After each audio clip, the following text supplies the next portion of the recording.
சீன வைரஸ் ஒரு புலன் விசாரணை. சீனாவில் உருவாகிய கொரோனா வைரஸின் கோரப்பிடியிலிருந்து சீனா மீண்டு நிலைமை அங்கு கட்டுக்குள் வந்துவிட்டது. சீனர்கள் ஓரளவிற்கு இயல்பு வாழ்க்கைக்கு திரும்பிவிட்டார்கள் என்றே சொல்லலாம். ஆனால் கொரோனா வைரஸின் தோற்றம் குறித்த சர்ச்சைகளும் சந்தேகங்களும் இன்னும் சீனாவை சுற்றி கொண்டே வருகிறது. நாளுக்கு நாள் கேள்விகள் அதிகமாகிக் கொண்டு போகிறதே தவிர இன்னும் தீர்ந்த பாடில்லை.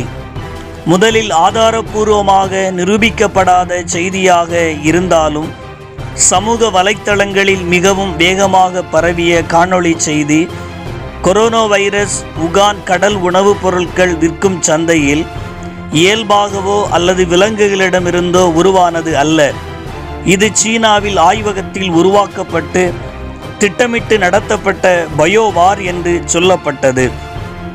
சீனா மட்டுமல்ல, பல்வேறு உலக நாடுகளும் இந்த தகவல் நம்பகமானது அல்ல என்று உறுதியாக மறுத்தது.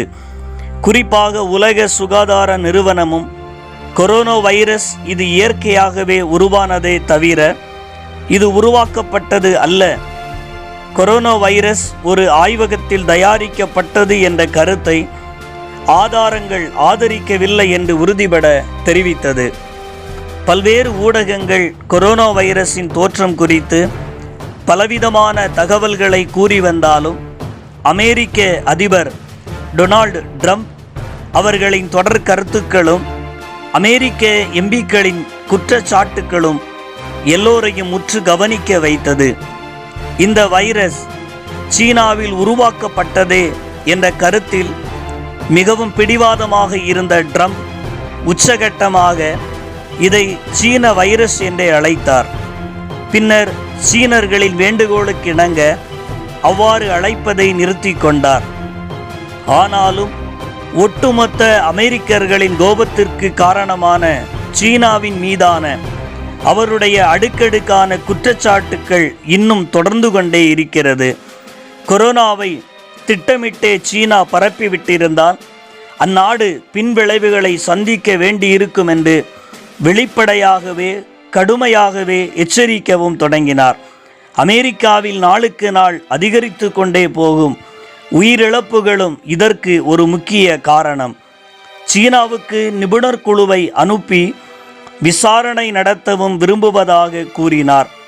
இது மட்டுமா, இதற்கும் ஒருபடி மேலாக சீனாவுக்கு எதிராக அமெரிக்க கோர்ட்டில் மிசௌரி மாகாணத்தில் முதல் வழக்கு போடப்பட்டுள்ளது. இந்த குற்றச்சாட்டுகள் உண்மைக்கு புறம்பானது, இது சட்டத்தின் அடிப்படையில் இல்லாத வழக்கு, அபத்தமானது என்று சீனா மீண்டும் மறுத்துள்ளது.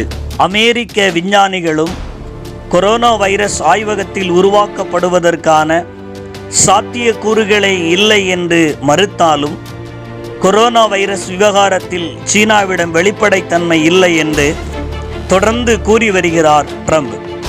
வருகின்ற அதிபர் தேர்தலில் ஜனநாயக கட்சி வேட்பாளராக முன்மொழியப்படுகிற ஜோ பிடனுக்கு ஆதரவாக சீனா இருக்கிறது. ஜோ பிடன் வெற்றி பெற்றால் சீனாவின் வசம் அமெரிக்கா போய்விடும் என்று அவர் கூறியிருப்பது அமெரிக்க அதிபர் ட்ரம்ப் வைரஸ் வைத்து அரசியல் செய்கிறாரா என்று எண்ண தோன்றுகிறது. இது ஒருபுறம் இருக்க, பிரான்ஸ் நாட்டை சார்ந்த நோபல் பரிசு பெற்ற விஞ்ஞானி லூக் மாண்டாக்னியர் உலகமெங்கும் பேரழிவை ஏற்படுத்தும் கோவிட்-19 கொரோனா வைரஸ் உகான் நகர ஆய்வுக்கூடத்தில் HIV-க்கு எதிரான தடுப்பூசி உருவாக்கும் முயற்சியின் விளைவாக உருவானதுதான் என்று உறுதியாக கூறுகிறார். அமெரிக்க அதிபரின் எச்சரிக்கை, பிரான்ஸ் விஞ்ஞானியின் அறிக்கை, இவைகளை தாண்டி சீனாவில் நடந்து கொண்டிருக்கின்ற சில நிகழ்வுகளும் சீனாவின் மீது பல்வேறு சந்தேகங்களை எழுப்புவதற்கு அடிப்படை காரணங்களாக இருக்கின்றன. 2002-2003 ஆண்டுகளில் நூற்றுக்கணக்கானோரை பலியாக்கிய சார்ஸ் வைரஸ் போல் புதிய வைரஸ் பரவி வருகின்றது என்று சமூக வலைத்தளங்கள் மூலம் தனது நண்பர்களை எச்சரித்த சீன மருத்துவர் லீ பென்லியாங் வதந்தி பரப்பியதாக கைது செய்யப்பட்டு பின் விடுவிக்கப்பட்டார். பின்னர் அவரும் கொரோனாவால் பாதிக்கப்பட்டு இறந்தார். இது முதல் சந்தேகம். இரண்டாவது, 2019 டிசம்பரில் உகானில் உள்ள சட்டவிரோத விலங்கு இறைச்சி கூடத்தில் இருந்து பரவியது இந்த கிருமி என்கிறார்கள். இது தவிர வேறு அதிகாரப்பூர்வமான தகவல் எதுவும் இல்லை. பாலூட்டிகளை மட்டுமே தாக்குகின்ற இந்த வைரஸ் எப்படி பாம்புகள் மூலம் பரவி இருக்கலாம் என்ற கேள்வியை எழுப்புகிறது. உகானில் இருக்கும் வைரஸ் ஆய்வு மையம் பற்றிய கேள்வி எழும்பும் போதெல்லாம் அது உயிரி ஆய்வகம் அல்ல, உயிர்கொல்லி நோய் தடுப்பு மருந்து ஆய்வகம் என சீனா பதிலளித்து பாம்பிலிருந்து பரவியது என்று இப்பிரச்சனைக்கு தற்காலிக முற்றுப்புள்ளி வைத்து தப்பிக்க நினைத்தது. உகான் மாகாணத்தில் ஒரு வைரஸ் ஆய்வு நிறுவனமும் உண்டு என்று பல்வேறு நாடுகள் உறுதிபட தெரிவிக்கின்றது. மேலும் உகான் கடல் உணவுப் பொருட்கள் விற்பனை செய்யும் சந்தையில் விற்கப்பட்ட விலங்குகளில் இருந்துதான் பரவியது என சீன ஆய்வாளர்கள் அறிக்கை வெளியிட்டனர். ஆனால் இதில் தொடர்புடைய 9 நோயாளிகளும் அந்த சந்தைக்கு சென்றவர்கள் இல்லை. வேறு நபர்கள் மூலம் இவர்களுக்கு பரவி உள்ளது எனவும் குறிப்பிட்டுள்ளனர். மூன்றாவது, கொரோனா வைரஸ் தோற்றம் தொடர்பாக உலக அளவில் ஆராய்ச்சியாளர்கள் பல்வேறு ஆய்வுகளை நடத்தி கொண்டிருக்கின்றார்கள். இந்த நிலையில் கொரோனா வைரஸ் ஆராய்ச்சி கட்டுரைகள் அனைத்தும் வெளியிடுவதற்காக சமர்ப்பிக்கப்படுவதற்கு முன்பாக சீன அரசின் கூடுதல் சோதனைக்கு உட்படுத்தப்பட வேண்டும் என்று சீன அரசு கடிவாளம் போட்டுள்ளது. இந்த உத்தரவு சாங்காய் நகரில் உள்ள உகான் பல்கலைக்கழகம், உகான் நகரில் இருக்கின்ற உகான் புவி அறிவியல் பல்கலைக்கழகம் ஆகியவற்றின் இணையதளங்களில் வெளியிடப்பட்டுள்ளது. நான்காவது, சீனாவிடம் அமெரிக்கா உட்பட பல்வேறு நாடுகள் பல்வகை மருத்துவ பொருட்களை ஆர்டர் செய்துள்ளது. சீனாவிடம் வாங்கிய பரிசோதனை கருவிகள், மருத்துவ உபகரணங்கள் தரமற்றவை என்று பல்வேறு ஐரோப்பிய நாடுகள் குற்றம் சாட்டியுள்ளது. இப்போது இந்தியாவும் இந்த குற்றச்சாட்டை முன்வைத்துள்ளது. இந்தியா 1,50,00,000 தனிநபர் பாதுகாப்பு உபகரணங்கள் வாங்க ஆர்டர் கொடுத்திருந்த நிலையில் முதற்கட்டமாக 6,50,000 மருத்துவ உபகரணங்களை சீனா இந்தியாவிற்கு அனுப்பி வைத்தது.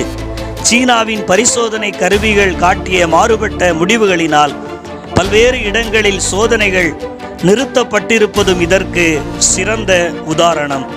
இது மட்டுமா, தரமற்ற கையுறைகள், முகக்கவசங்கள், பாதுகாப்பு உடைகள் போன்றவைகளையும் அனுப்பியிருக்கின்றது.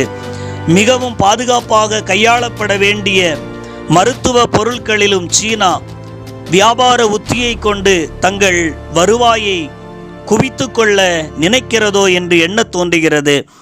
அமெரிக்காவும் சீனாவிடம் இருந்து நன்கொடையாய் பெற்ற 1000 வெண்டிலேட்டர்கள் மட்டுமல்லாது 17,000 வெண்டிலேட்டர்களை வாங்க நடவடிக்கை எடுத்துள்ளது என்பது குறிப்பிடத்தக்கது. மேலும் கொரோனாவினால் உலகிலேயே மிக மோசமாக பொருளாதார ரீதியாக பாதிக்கப்பட்ட நாடு ஆஸ்திரேலியா. இறக்குமதி ஏற்றுமதி ரீதியாக உறுதியான வணிக உறவு கொண்ட நாடு ஆஸ்திரேலியா. சீனாவில் வைரஸ் கடும் பாதிப்பை ஏற்படுத்திய நாட்களில் சீனாவிற்கு ஆஸ்திரேலியா லாப்ஸ்டர் போன்ற உணவுப் பொருட்களை டன் கணக்கில் ஏற்றுமதி செய்தது. இந்த வருவாய் மூலம் ஓரளவு பொருளாதாரத்தை தூக்கி நிறுத்த முடியும் என்று நினைத்திருந்த ஆஸ்திரேலியாவிற்கு அதிர்ச்சி வைத்தியம் கொடுத்தது சீனா. நாங்கள் உங்களுக்கு அமெரிக்க டாலர்களை கொடுக்க மாட்டோம், மாறாக நாங்கள் உங்களுக்கு அதற்கு பதிலாக மருத்துவ பொருட்களை ஏற்றுமதி செய்வோம் என்று சீனா கூறியதை மருத்துவ பொருட்களின் தேவையை கருத்தில் கொண்டு ஆஸ்திரேலியா இதனை ஏற்றுக்கொண்டது. ஆனால் சீனா அனுப்பிய 40% மருத்துவ பொருட்கள் மிக மிக மோசமான நிலையில் இருந்துள்ளது. துளையுள்ள கையுறைகள், முகக்கவசங்கள், உடைந்த மருத்துவ கண்ணாடிகள், தரமற்ற பாதுகாப்பு உடைகள் இருந்ததை பார்த்து ஆஸ்திரேலியர்கள் வேதனையடைந்தனர். இது மட்டுமா, வைரஸ் பரவல் ஆரம்பத்தில் மிக பெரும் அழிவை சீனா சந்தித்த போது உலக நாடுகள் பலவும் நேசக்கரம் நீட்டின. இதில் முன்னணியாக செயல்பட்டது இத்தாலி. ஆனால் தற்போது உலகில் 210க்கும் மேற்பட்ட நாடுகள் பாதிக்கப்பட்டுள்ளது.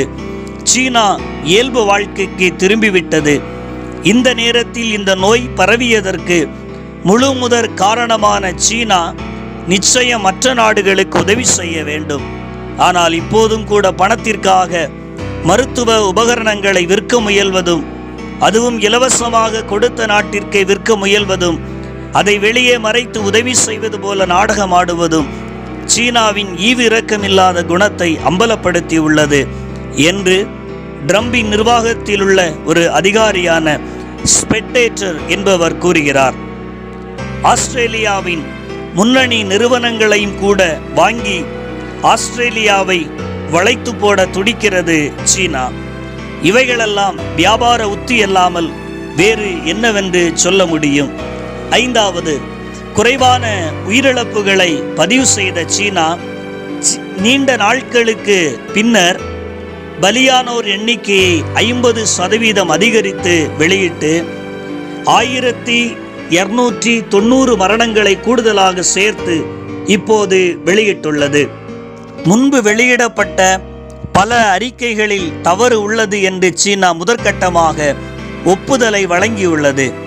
சீனாவில் 82,389 பேருக்கு இன்னும் கொரோனா உள்ளது என்றும் 77,944 பேர் குணமடைந்துள்ளனர் என்றும் கூறப்பட்டுள்ளது.